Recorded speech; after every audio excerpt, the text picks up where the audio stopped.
Music by Tinku Tufan.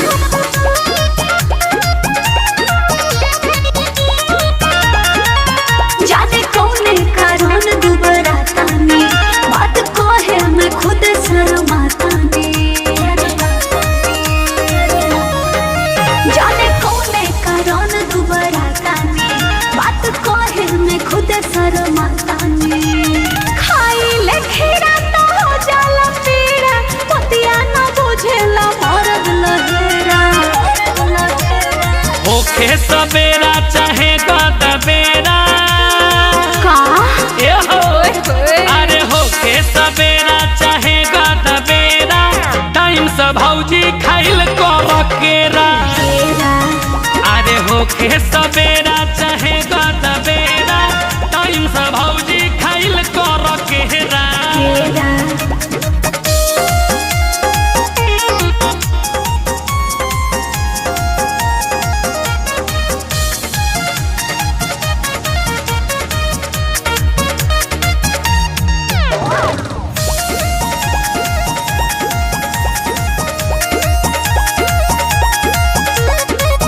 पियावा के रोहन सोहन तनिको न भावे। तू तो लगेलू रोजे चोचे लड़ावे। ऐसे पियावा के रोहन सोहन तनिको न भावे। तू तो लगेलू रोजे चोचे लड़ावे। एहो देवर हम रोहिले नेवर उहे बनावेले रोजे बखेरा। सुन लो रोजे बखेरा। अरे होके सवेरा चाहे गदबेरा भौजी होके सवेरा चाहे गदबेरा टाइम से भौजी खाइल कर केरा। अरे होके सवेरा चाहे गदबेरा टाइम से भौजी खाइल कर केरा।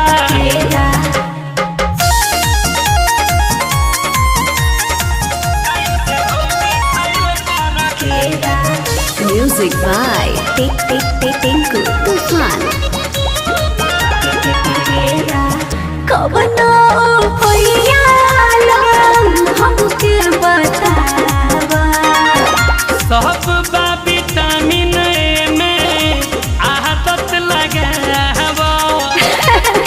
ऐसन का